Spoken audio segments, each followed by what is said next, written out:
10장 5절까지 말씀을 보겠습니다. 4절까지 하려고 했는데 5절까지 하겠습니다. 갈라디아서 5장 24절부터 6장 5절까지의 말씀입니다.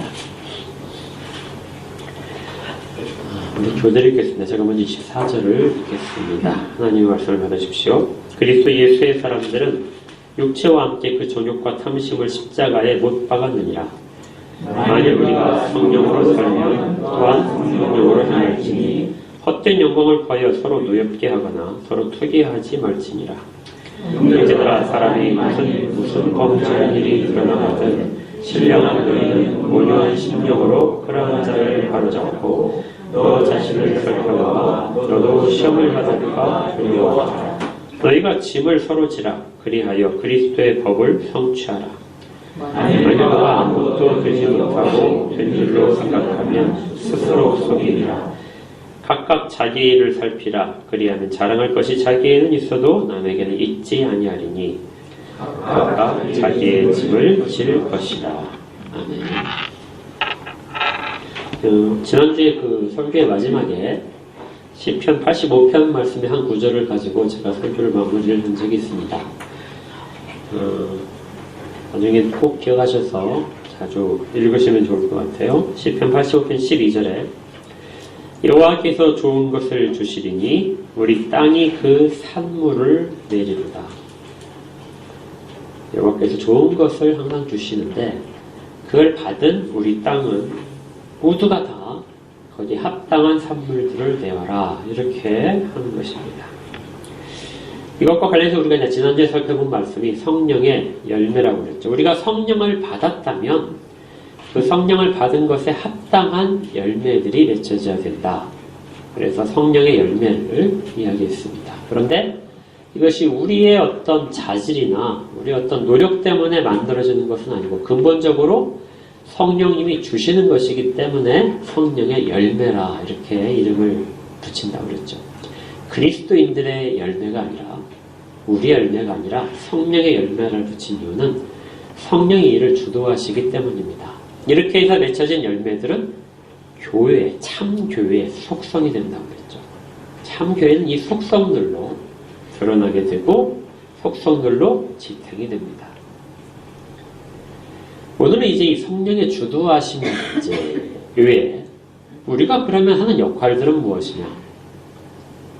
우리 땅이 산출물을 내야 될 테인데 그 산출물에 해당하는 것이 무엇이고 성령께서는 어떻게 우리가 그 산출물을 내도록 하시는가 하는 부분에 있어서 말씀을 같이 생각하겠습니다. 먼저 오늘 그 말씀을 들으실 때 이제 잊지 않으셔야 될 두 개의 단어가 있는데요. 능동과 수동입니다. 단어들이 수동태로 사용되는 경우가 있고 능동태로 사용되는 경우가 있거든요. 이 두 가지가 동시에 하나의 그 일을 가지고 사용될 때 그것들이 각각이 어떤 의미를 가지는가를 여러분들이 중심적으로 잘 기억하시면 돼요. 사실 성경에서 우리 가운데 중요한 진리들은 수동태와 능동태를 동시에 같이 쓰고 있습니다. 수동태와 능동태의 의미를 잘 기억하시고 오늘 말씀을 같이 살펴보겠습니다. 먼저 우리가 살펴볼 것은 24절인 것처럼 십자가에 대한 내용입니다. 갈라디아에서는 십자가라는 단어가 총 7번이 사용됩니다. 그 중에 3번은 명사로 사용되고요. 4번이 동사로 사용됩니다. 여러분은 이 단어는 이제 나중에 이제 기억을 해놓으세요. 십자가라는 명사가 스타우로스라는 단어입니다. 스타우로스. 그래서 십자가는 영어로는 크로스인데 이제 헬라어로는 스타우로스. 아마 들어보신 적이 있을 거예요. 스타우로스라는 단어는. 그 다음에 동사로 사용하게 되면 스타우로우 이렇게 되는 이제 단어입니다. 영어에서 이제 완전히 이제 단어가 바뀌어서 크루시파이 이렇게 이제 십자가의 못을 박는다 하는 단어가 됩니다. 그러니까 우리말로는 이제 좀 말이 두 개 이렇게 나눠 있잖아요, 어절이요. 근데 그렇게 하지 않고 이제 외국 원어에도 그렇고 헬라어도 영어도 그렇고 한 단어로 십자가의 못을 박았다 이 단어가 이제 한 단어로 사용됩니다. 보통 이것이 이제 우리 살펴볼 것은 십자가라는 명사가 아니고 사실은 동사가 더 중요한데요. 명사화 되게 되면 한번 전한 적이 있어요. 명사가 되게 되면 어떤 그 구조적인 틀 안에 딱 갇히게 됩니다. 그래서 다양성을 잘 확보하지 못하는데 동사는 그것과 다르게 아주 다양하게 우리 가운데 직접적으로 피부적으로 다가오는 것이 동사들입니다. 먼저 이 능동태로 되는 십자가에 관련된 단어예요. 능동태라는 말은 십자가에 못을 박았다 하는 뜻입니다. 누가 주어일까요? 십자가에 못을 박았다. 성경에서 대부분의 경우는 사람들이 우리 주 예수 그리스도를 십자가에 못을 박았다. 사람들이 주었고 그 대상자가 우리 주님이십니다. 이건 이제 수동태로 바꾸면은, 반대로 바꾸면은 사람들에 의해서 우리 주 예수 그리스도께서 십자가에 못이 박혔다. 이렇게 되죠. 그래서 우리 주님을 대상으로 하고 우리 주님을 중심으로 살펴봤을 때 이것은 우리 주님의 순종, 우리를 위하여 모든 것을 다 주신 그 모든 순종에 대한 것들을 십자가에 못이 박혔다 하는 단어 속에 담고 있고요. 사람들의 모든 죄악들, 주님을 거절하고 하나님의 자비의 손길을 뿌리치는 모든 것들에 대해서 사람들이 예수를 십자가의 못을 박았다. 능동형으로 사용되면서 적나라하게 드러내고 있습니다. 그런데 이 갈라디아서에서는 아주 특별하게 이 동사를 아주 특별한 의미로 사용하고 있어요. 그게 뭐냐면 그리스도와 관련돼서 사용하는 것보다는 나와 관련돼서, 그러니까 지금 사도 바울이 이야기하는 자기와 관련해서 십자가에 못을 박았다라는 단어를 연결해서 사용을 합니다.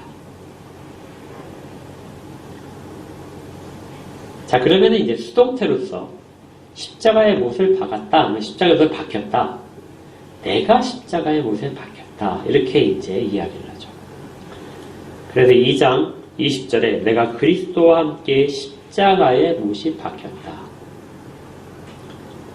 이건 과거형입니다. 완전한 과거예요. 내가 그리스도께서 십자가에 못이 박히실 때 그때 나도 그 자리에 같이 못이 박혔다. 그래서 십자가에 못이 박힌 것을 내가 박혔다 하고 이렇게 수동태로서 사용을 합니다. 과거형이 중요한데요. 나는 이미 십자가에 죽은 모든 옛 것들을 다 버린 사람이다 하는 뜻이에요. 그런데 바울만 그런 것이 아니라 바울은 계속해서 3장 1절에서 사람들의 책망을 합니다. 갈라디아 사람들아, 예수 그리스도께서 십자가에 못 박히신 것이 너희 눈앞에 밝히 보이지 않느냐. 너희들이 눈앞에 지금 생생하게 보듯이 예수 그리스도께서는 이미 못이 박혀서 너희들이 그 모든 것들을 주셨는데, 과거에 이미 주었다는 표현입니다. 그리고 나도 그때 같이 죽었는데, 내 옛사람이 같이 죽었는데 너희도 사실은 그때 다 죽은 자들이다. 그래서 그리스도께서 못 박히신 십자가, 내가 못 박힌 십자가, 그리고 우리가 다 같이 못 박힌 십자가는 아담으로부터 전해오는, 모든 인류에게 전해오는 그 저주들을 그리스도가 십자가에서 다 담당하셔서 없앴다는 의미이기도 합니다. 모든 인간들은 죄 때문에 죽어야 되는데 우리는 이 그 죄 때문에 이미 죽은 자들이다. 이렇게 펄펄하게 살아있는데 사도는 선언을 하죠. 우리는 다 죽었던 자들이다. 그래서 그 저주와 우리가 관련이 없어진 자들입니다. 그리고 우리는 성령으로 살아난 자들이다. 그래서 지금 성령으로 살고 있다. 옛사람의 그 죄책이 사라지고 죄의 세력으로부터 해방되어서 우리는 자유자가 되었다. 그렇다면 우리가 주 앞에서 지금 서는 모습들은 감사의 재물을 가지고 서야 된다는 것이죠.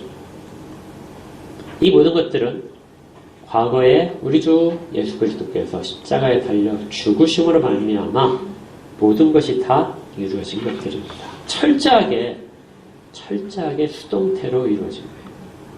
우리는 거기에 아무것도 기여한 것이 없습니다. 한 것이 아무것도 없고 우리와 밖에 있는, 우리와는 동떨어진 객관적으로 일어난 일들입니다. 그런데 이제 또 전혀 다른 형태의 능동태로 사용되는 십자가의 못을 박는다는 것이 내가 십자가의 못을 박는다는 의미로 나타납니다. 성경에서 거의 유일하게, 제가 다 찾아봤는데 여기에만 유일하게 있는 것 같아요. 5장 24절을 같이 한번 읽어볼까요? 시작. 그리스도 예수의 사람들은 육체와 함께 그 정욕과 탐심을 십자가에 못 박았느니라. 여기에서 주어가 누구냐면요, 그리스도 예수의 사람들입니다. 그리스도 예수의 사람들은 십자가에 망치를 들고 못을 들고 십자가에 무엇인가를 다 박았다는 거예요. 예수를 못 박은 것이 아닙니다.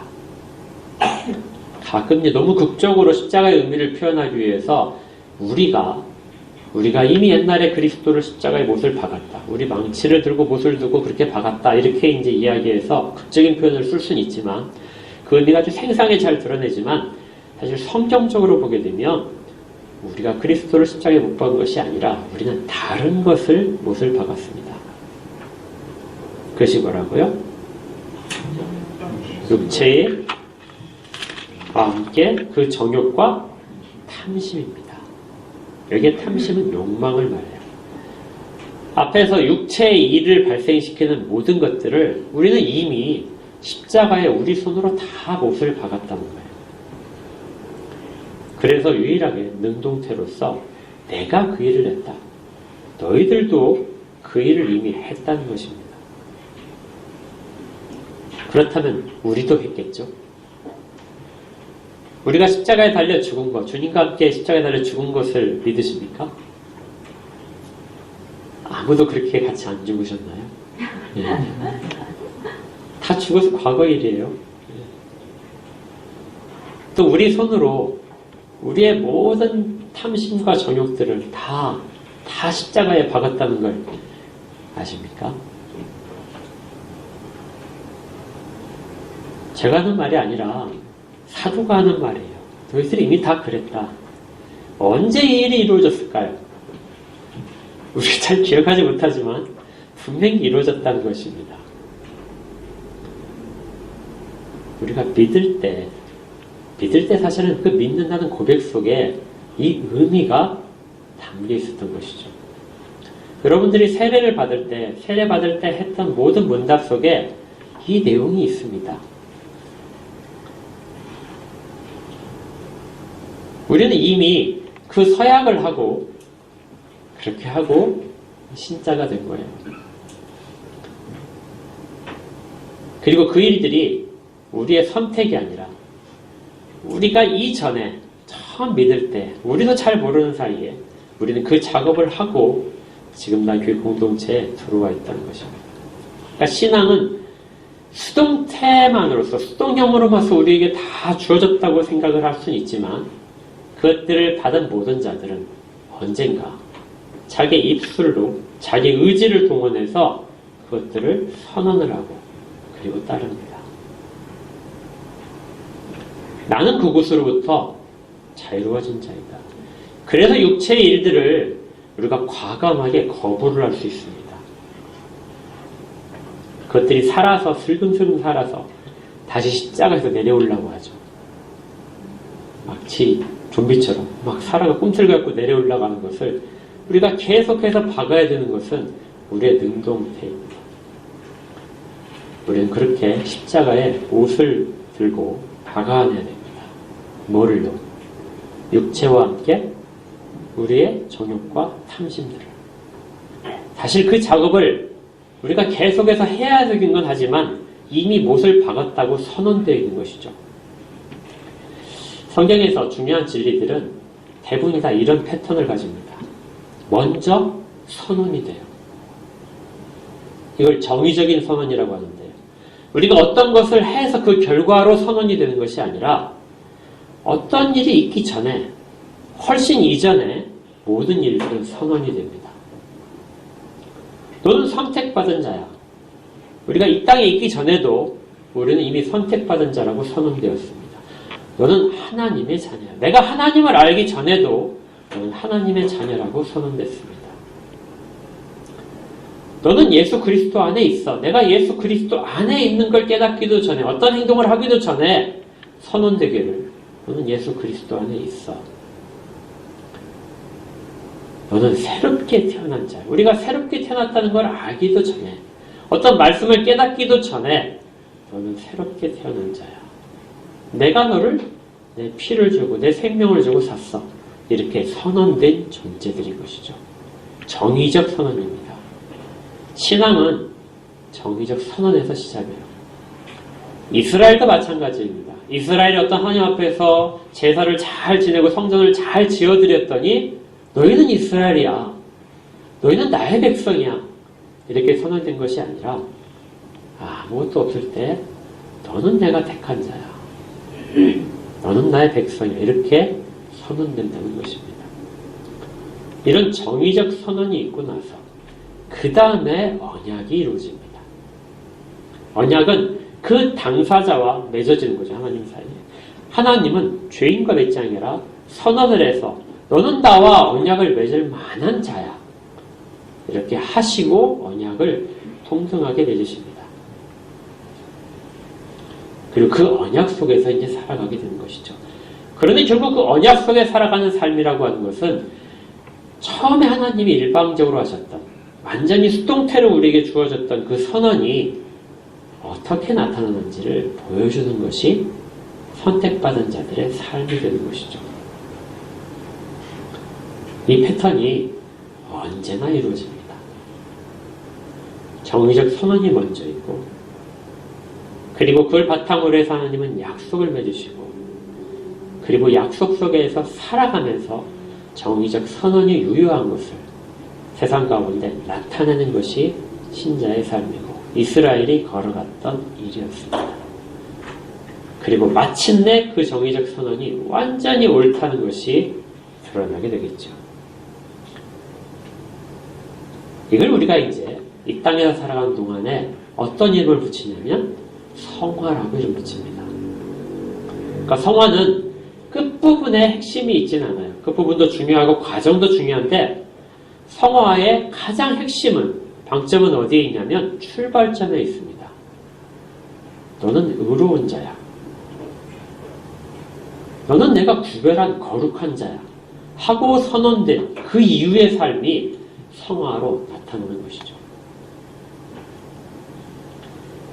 이것이 오래 걸립니다.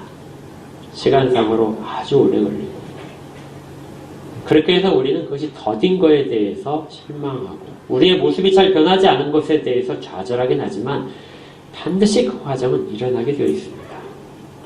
왜냐하면 하나님이 선언하셨기 때문에 그렇죠. 하나님은 그 선언하신 것을 이 땅 가운데 실현시키실 능력이 있으십니다. 이걸 이제 다른 말로 그리스도의 남은 고난이라고 합니다. 그리스도의 남은 고난은 우리가 어떤 십자가를 짊으로 인해서 우리의 죄를 덜기 위한 어떤 노력을 하는 것이 아니라 이미 선언된 것에 대해서 그 십자가의 수동태와 능동태의 의미를 다 담은 상태에서 그것과 관계없는 모든 것들을 떨쳐버린 것으로서 그걸 가져가는 일들. 그리스도의 남은 고난입니다. 이 고난에 우리가 지금 참여하고 있는 것이죠. 그래서 이 사도 바울은 십자가라는 단어를 통해서 적어도 세 가지를 나타내주고 있습니다. 첫 번째는 우리 주님이 십자가에 못 박혀서 우리를 위하여 죽으신 죽음이죠. 그 다음에 두 번째는 저주의 대상이었던 우리들이, 사도 바울이 자기를 포함해서 모든 육체를 가진 선택받은 모든 자들이 십자가에 못 박혀서 이미 죽었다는 것이고, 세 번째는 그 우리의 죽음과 함께 우리를 죄에 계속해서 영향력 안에 가두려고 하는 모든 정욕과 탐심들도 같이 못 박혀서 사라졌다. 우리로부터 떠났다는 것입니다.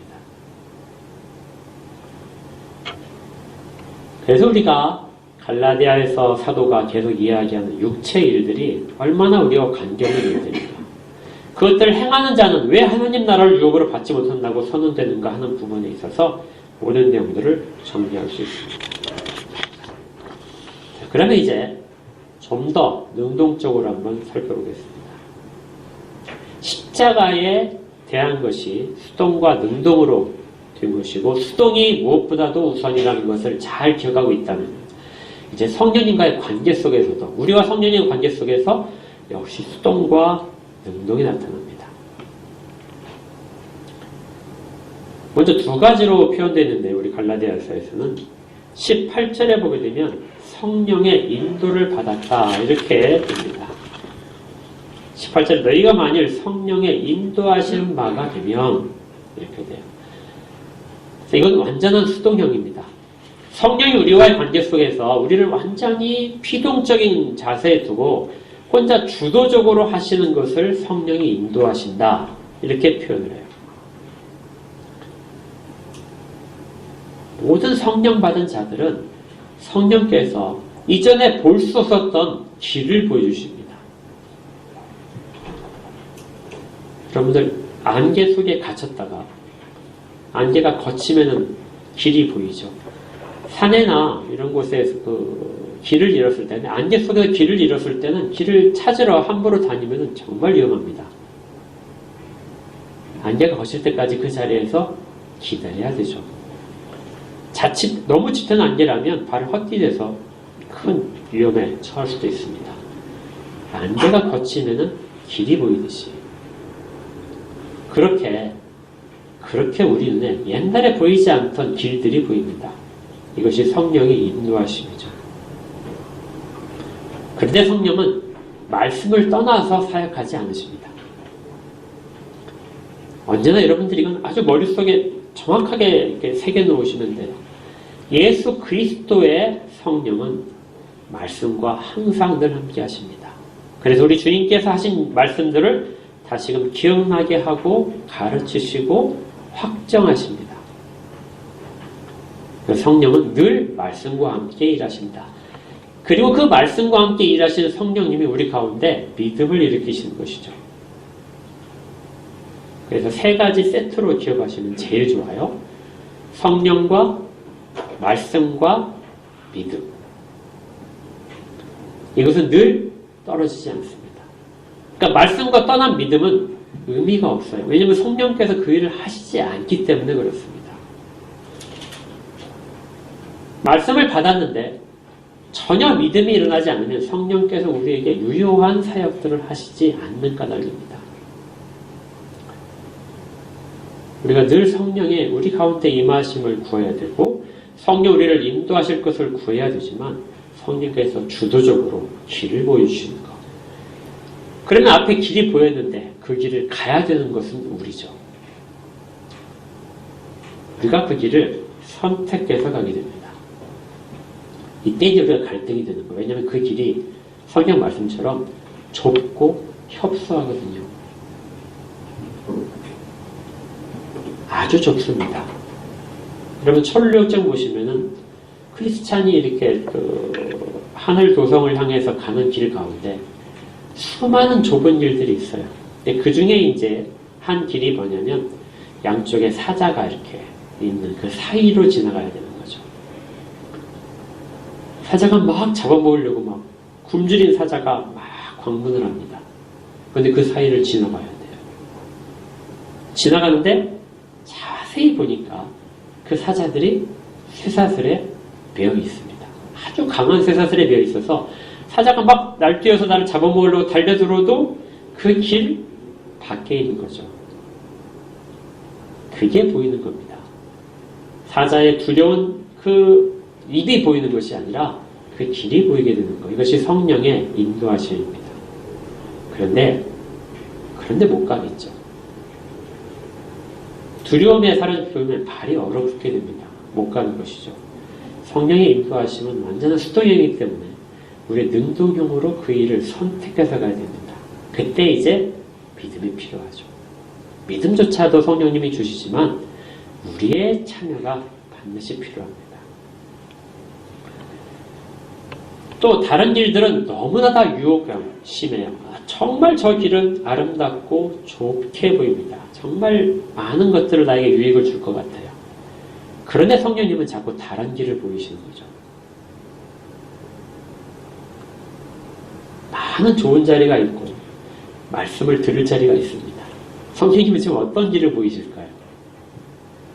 말씀을 들을 자리를 보이시는 것이죠. 그런데 우리의 육신의 눈은 다른 길에 자꾸 눈이 쏠립니다.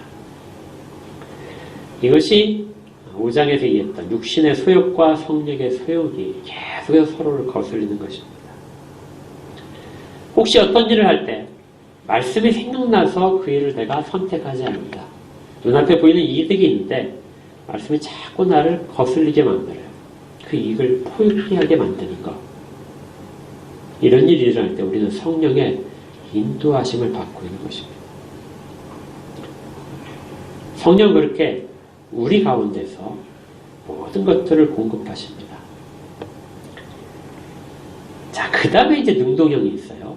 성령과 우리 사이 관계에서도 우리가 주가 되어서 능동형으로 참여하는 게 있습니다. 그것이 뭐냐면 성령을 따라 행하라는 것이죠. 오늘 본문에 나와 있는 것처럼 25절에 만일 우리가 성령으로 살면 또한 성령으로 행할지니 이것은 완전한 능동형입니다. 우리가 성령의 가르침에 따라서 행해야 된다는 뜻입니다. 인도를 받는 것과 행하는 것은 별개의 문제입니다. 우리가 가끔 그 성령이 충만하다 이렇게 이제 이야기하고 성령이 온전하게 나를 주장하신다 이렇게 이야기를 할 때 어떤 그 수동태만으로서 이렇게 이해하는 경우가 굉장히 많아요. 그래서 나의 모든 것들은 사라지고 성령님만이 나의 모든 것들을 채우셔서 강제적으로 나를 감동시키셔서 끌고 가신다. 그런데 그렇게 일하지 않으십니다. 오히려 내 모든 것들이 동원되어서 스스로 내 선택으로 내 의지로 그리고 자원하는 마음으로 그 길을 성령님이 인도하시는 그 길을 선택해서 행할 때 이때가 비로소 우리는 성령에 충만하고 성령의 온전한 지배를 받는 것입니다. 아주 역설적이죠. 온전한 지배를 받는데 그것들은 내가 반드시 내 모든 것들을 동원해서 스스로 의지를 가지고 행하는 것이죠. 그렇게 될 때야 성령으로 성령을 따라 행한다는 것이 됩니다. 왜냐하면 우리는 과거에 모두 죽고 성령으로 살아났기 때문에 그렇습니다. 성령으로 살아난 자는 성령을 따라서 해야 됩니다. 그런데 이 성령을 따라서 행한다, 이 행한다라는 단어가 어떤 단어냐면요. 이것은 영어로는 keep in step 해가지고 발을 맞춰서 걸어가는 거예요. 그러니까 군대가 이렇게 여러분들 그 사열을 할 때 해보셨잖아요. 군대가 이렇게 행진할 때 줄을 다 맞춰서 가잖아요. 행진뿐만 아니라 과거에 이 갈라디아서가 기록될 당시에 로마 군대는 전쟁을 하기 위해서 보병들은 집단 병진이라고 하잖아요. 줄을 완벽하게 딱 맞춰가지고 그렇게 해서 같이 전진합니다. 발자국 소리가 다 동일하게 나겠죠. 그렇게 하는 것이 여기에 있는 성령을 따라 행하는 것입니다. 성령님과 내가 발을 맞춰서 왼발 오른발 하나 둘 구호에 따라서 발을 맞춰서 가는 것이 성령을 따라 행하는 거예요. 성령님은 우리 가운데 그렇게 인도하신 것이죠. 혼자 할 수 없어서 우리가 제멋대로 막 가면서 나는 성령님을 따라간다 이것이 아니고요. 성령님이 왼발을 내미시면 왼발을 내딛고 성령이 오른발을 내시면 오른발을 내딛는 것입니다. 그래서 종교개혁가들이 아주 유명한 그 모토가 성경이 말씀하는 데까지 가고 성경이 멈추라는 데까지서 멈춘다. 성령님은 언제나 말씀을 통해서 하시기 때문에 말씀을 통해서 가라 하게 되면 거기까지 내가 가는 것이고 그리고 멈추라는 데까지 멈추라는 명령이 내려지면 그 앞에 아무리 좋은 것이 있더라 할지라도 거기서 멈춘다는 것입니다. 이것이 이것이 성령과 함께 걸어가는 것, 발을 맞춰서 걸어가는 것입니다. 이 작업은 우리가 언제 해야 될까요? 언제 어떻게 하면 이렇게 발을 맞출 수 있을까요? 군대에 가게 되면 제일 먼저 발 맞추는 것부터 연습하죠. 옆에 줄을 맞추고 발 맞추고, 그래서 방향을 전환할 때도 어떻게 맞춰가지고 가는지를 계속해서 잘할 때까지 연습합니다. 그래야 기본이라는 거죠.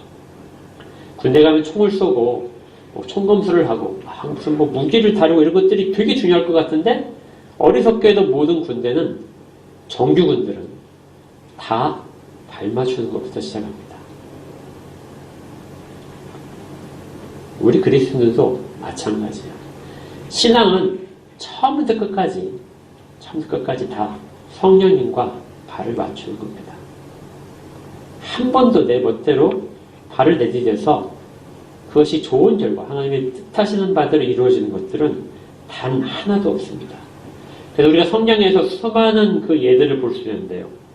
여호수아서 1장 9절에서 하나님께서 두려움에 떨고 있는 모세를 뒤에서 지도자가 된 요단강을 건너서 가나안 땅으로 들어가야 될 여호수아에게 이렇게 말씀하셨습니다. 이 율법책을 내 입에서 떠나지 말게 하며 주야로 그것을 묵상하여 그 안에 기록된 대로 다 지켜서 행하라. 그리하면 내 길이 평탄하게 될 것이며 내가 형통할 것이다. 그 안에는 모든 것들을 계속해서 묵상하라. 쉬지 않고 하라는 뜻입니다. 그리고 쉬지 않고 지키고 쉬지 않고 행하라. 그리하면 내 길이 평탄할 것이다. 참된 영적 성장과 우리에게 선언된 모든 것들이 실효화되어서 유효하게 되어서 세상 가운데서 드러나게 되기 위해서는 우리 가운데 매일매일의 훈련이 필요합니다. 근데 무엇과 함께하는 훈련일까요? 성령님과 함께하면서 성령님이 무엇을 통해서요? 말씀을 통해서. 그래서 말씀을 늘 묵상하라는 것이죠. 말씀을 묵상하고 그걸 근거로 해서 우리의 삶의 방향을 잡고, 그리고 말씀의 기초에서 행할 때 이것이 우리가 성령을 따라 행하는 것입니다. 어떤 놀라운 신비적인 힘에 맞춰가지고 우리의 모든 것들이 떠나고 발걸음이 그쪽으로 방향으로 자연스럽게 가는 것이 아니에요. 우리의 모든 의지들이 동원해서 이렇게 해야 됩니다. 그래서 다윗도 시편 1편에서 복 있는 사람은 오직 여호와 율법을 즐거워하여 그 율법을 주야로 묵상하고 있다. 이것을 아는 사람이, 이 유익을 아는 사람이 율법을 계속해서 다시 묵상을 하게 되는 거죠. 어떤 것보다도 이것이 소중하다. 그런데 여기까지만 말씀드리면 좋을 텐데, 이 길을 가면서 이 길이 순탄하지 않습니다. 이 길을 잘 가고 있을 때 정말 위험한 것들이 드러나게 돼요. 우리가 하나님을 떠나면 위험이 많을 것 같죠? 그렇지 않습니다.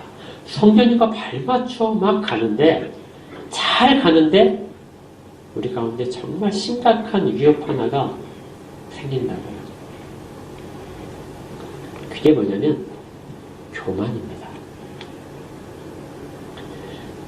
인간들이 이 땅에서 정말 떨쳐버리기 어려운 것, 모든 선한 일을 하면서도, 하나님의 일에 순종하면서도 늘상 우리 가운데서 정말 스물스물 기어나와서 우리의 가장 밑바닥에서부터 모든 것을 차지하고 있는 것이 바로 교만입니다.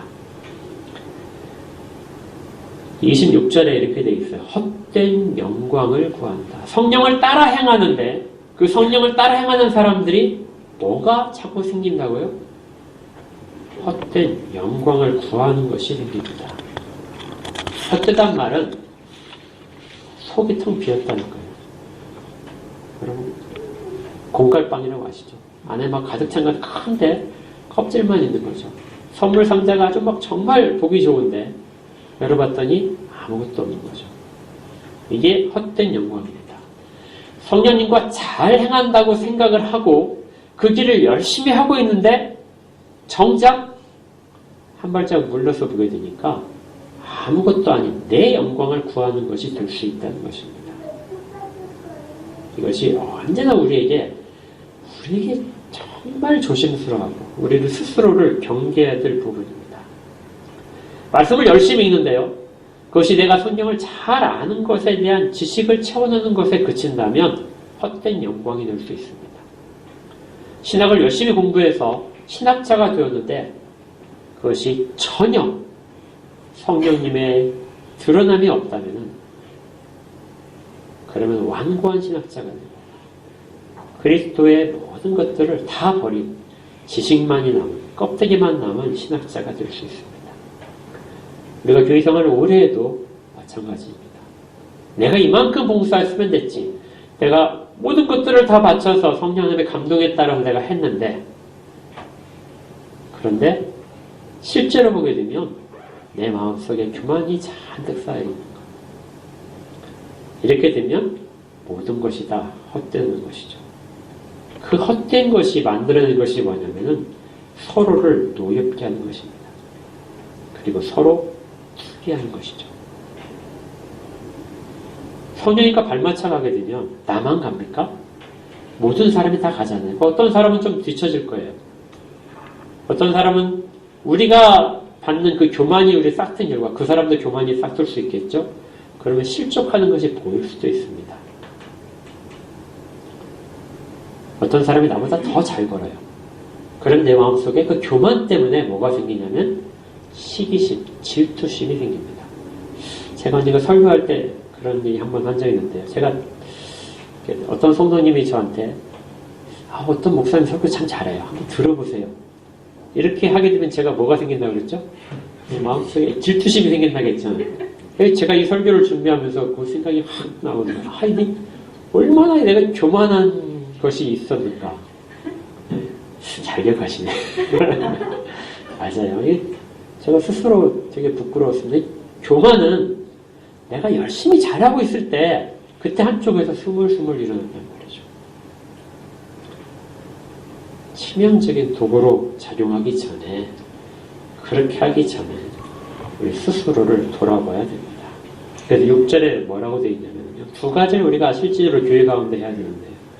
형제들아 사람이 무슨 범죄한 일이 드러나거든 신령한 너희는 온유한 심령으로 그런 자를 바로잡아라. 여기에 신령한 너희는 이 신령한이라는 단어가 원어를 그대로 번역을 하려면은 성령을 따라 걷고 있는 너희가 됩니다. 그러니까 네가 성령을 따라 걷고 있다.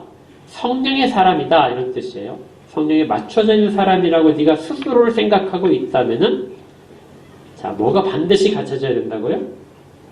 온유한 심령. 온유한 심령이 갖춰져야 된다. 온유하다는 것은 너그러운 것이 될 수도 있고 성령 열매가 나타난 것처럼 오래 참는 것이 될 수도 있습니다. 스스로를 자랑하지 않고 저 사람이 목적이 되어서 그를 바르게 세울 수 있도록 하지만 과격하지 않는 이런 것으로 그런 마음을 가지고 그러한 자를 바로잡아라. 그래서 최소한의 징계를 하더라도 어떻게 하면서 하라고요? 울면서 하라. 이것이 온유한 심령을 가진 자들이 신령한 자, 성령과 함께 행하는 자가 다른 사람을 바로잡는 일입니다. 그런데 이렇게 하면서 반드시 같이 동반되는 것이 뭐냐면은 너 자신을 살펴라. 다른 사람에 대해서 이야기를 해주는 것이 매우 중요합니다. 우리는 혼자 설 수 없어요. 우리가 두 발인 이유가 제가 서 있지만 한 발만 제가 있다고 보십시오. 제가 언젠가 다쳐가지고 두 발로 다 서 있기가 불편해서 한 발로 서서 설교를 한 적이 있거든요. 이거 진짜 어렵습니다. 여러분들 이렇게 잘 모르시지만 나중에 기회가 되시면 올라오셔서 한 발로 몇십 분 시간 서 계셔 보십시오. 한쪽을 이렇게 기대. 그래서 이걸 잡고 해야 돼. 이렇게 잡고 해야 됩니다. 왜냐면 한 발로 지탱하기에는 너무 무게가 많이 나니까요. 그래서 우리는 지팡이를 사용하죠. 그리고 산에 갈 때는 등산 스틱도 사용합니다. 왜요? 많아지면 많아질수록 지탱하기가 편하니까요. 모든 자들은 이렇게 자기도 그런 부분들을 다 가지고 있습니다. 그러면 짐을 분산시켜야 돼요. 한 다리로는 오래 서 있을 수 없습니다. 한 다리로 뛸 수도 있어요. 그렇지만 멀리 뛸 수는 없습니다. 반드시 함께 가야죠. 이런 부분을 2절에서 너희가 짐을 서로 지라. 교회의 사역적인 짐이 아닙니다. 교회 봉사를 여러 사람이 같이 나눠서 해야지. 반찬을 여러분들이 서로 나누어서 해오시잖아요. 그렇게 나누어서 하는 것이 서로 짐을 지는 거, 그럴 수도 있겠지만 지금 사도는 그 얘기를 하는 것이 아니에요. 성령을 따라 행하는 길에서의 짐입니다. 혼자 갈 수 없다는 거죠. 누구나 반드시 다 안에 있는 교만과 그것들로 인한 실족이 반드시 동반될 때, 그때 바로 잡으면서 서로 가는 걸 말합니다. 서로 짐을 져라. 서로 그렇게 하라. 여러분들 옆 사람들이 이 길을 가는데 과연 내 짐을 지어줄 수 있을지 한번 잘 보십시오. 한번 옆에 보세요. 이 내 신앙의 길을 가는데 과연 나를 온유한 심정으로 바로 잡아줄 것인지, 내가 그분에게는 또 그 일을 할 수 있는 것인지 스스로 살피면서 옆에 분들과의 관계 속에서 다시 한번 봐야 됩니다. 교회는 이 작업들을 늘 할 때, 그때 교회 전체가 성령을 따라 행하게 되는 것이죠. 이럴 때 비로소 그리스도의 법이 성취됩니다. 사실은 이 모든 것들이 주님의 법을 만드신 거예요. 그리고 주님은 놀랍게도 이 모든 일들을 실제로 혼자 다 하셨습니다. 어떤 제자가 주님의 짐을 졌을까요? 아무도 못 졌죠. 대신 주님은 모든 제자들의 짐을 지셨습니다. 모든 제자가 주님을 떠났는데 그 실족한 모든 제자, 주님과 늘 동행을 했잖아요. 발을 맞춰서 갔습니다. 그런데 그렇게 동행하면서도 그들 속에는 교만이 있었고 결국은 모든 자들이 다 실족을 해서 주님을 떠났습니다. 그런데 주님은 그런 자들을 찾아가시죠. 찾아가셔서 그들을 위하여 음식을 준비하십니다. 그들의 모든 실족한 짐들을 주님이 다시 지신 것이죠. 그렇게 주님이 홀로 그 법을 성취하셨습니다. 그리고 이제 우리가 그 일을 할 때, 우리 각자가 그 일을 하고 모두가 같이 그 일을 할 때, 그 사람 속에, 교회 공동체 속에서 그리스도의 법이 새롭게 성취되는 것이죠. 일이 우리에게 주어집니다. 개인적으로는 성화의 길이고 공동체적으로는 참 교회의 모습을 회복해가는 것입니다. 3절에 만일 누가 아무것도 되지 못하고 된 줄로 생각하면 스스로 속입니다. 교만이 막 싹트게 되면 겉으로만 커지고 안은 점점 비어질 것입니다. 4절에 각자 자기의 일을 살피라.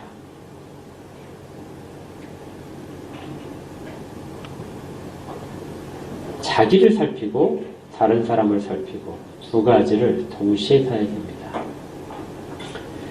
그리하면 자랑할 것이 자기에는 있어도 내가 생각할 때는 굉장히 자랑할 것이 많은 것처럼 보이는데, 그런데 남에게는 있지 아니하라. 남에게 내가 나타낼 때, 교회 속에서 그걸 나타낼 때는 자랑거리가 되지 못할 것이다.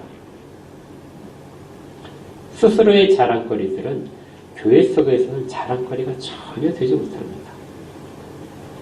오히려 26절에 있는 것처럼 서로 노엽게 하거나 서로 투기하게 만들 뿐이죠.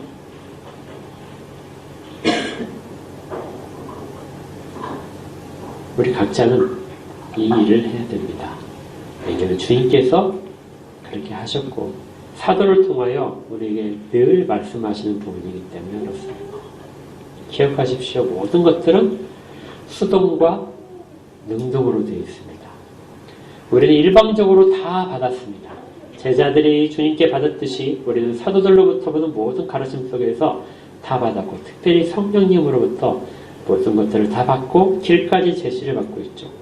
그런데 동시에 우리는 능동형으로서 그것들을 우리의 의지적으로 기쁜 마음으로 참여해야 됩니다.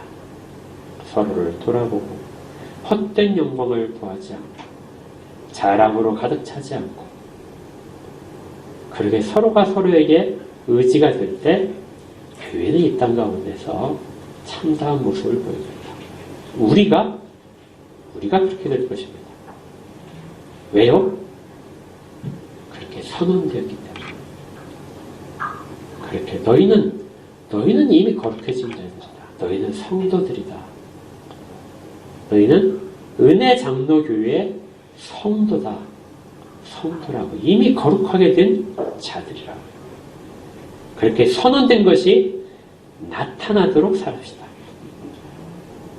그렇게 살기를 주의 이름으로 축복합니다. 함께 기도하겠습니다. 하나님, 감사합니다. 저희들이 아무것도 참여할 수 없을 때, 지식도 없고 분별도 없을 때 저희들을 먼저 하나님의 자녀로 선언하시고 그리스도 안에서 거룩한 자라고 의로운 자라고 선언하셔서 저희 가운데 생명을 있게 하시고, 그리고 생명 가운데서 성령님이 우리를 통하여 나타나실 것들을 보이시며, 그리고 함께 가도록 능력도 주심을 감사합니다. 우리가 그렇게 받은 모든 것대로 저희의 모든 것들이 기쁨으로 순전한 마음으로 드려지게 하여 주시옵소서. 그래서 성령님과 함께 가기를 소원합니다. 말씀 속에서 나타나시는 모든 것들 바르게 받고 바르게 나타나는 우리 모두가 되도록 함께 하여 주시옵소서. 예수님 이름으로 기도합니다. 다 함께 일어나시죠.